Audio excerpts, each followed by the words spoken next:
മരണസംഖ്യ 30 എന്നത് മാത്രമാണ് ഇപ്പോൾ നമുക്ക് ലഭിക്കുന്ന വിവരം. ഏതായാലും 105 പേർ മരിച്ചു എന്നിപ്പോൾ ഗുജറാത്ത് മാധ്യമങ്ങൾ റിപ്പോർട്ട് ചെയ്യുന്നു. 105 മരണസംഖ്യ 105 എന്നാണ് ഇപ്പോൾ ഗുജറാത്ത് മാധ്യമങ്ങൾ റിപ്പോർട്ട് ചെയ്യുന്നത്. സ്ഥിരീകരിക്കുന്ന വിവരമായിട്ട് അത് വരികയല്ല. 100 മേലെ 105 പേർ മരിച്ചു എന്ന് ഗുജറാത്ത് മാധ്യമങ്ങൾ റിപ്പോർട്ട് ചെയ്യുന്നു.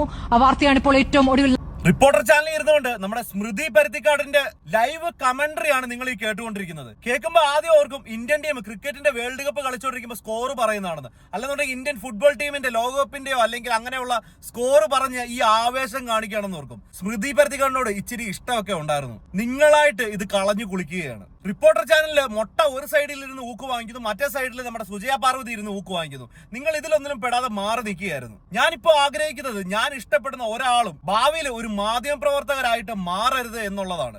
കാരണം ജീവിക്കാൻ ഗതിയില്ലാതെ വ്യഭിചരിക്കാൻ പോകുന്ന ആളുകൾക്ക് പോലും ഇതിനേക്കാളും അന്തസ്സുണ്ട്.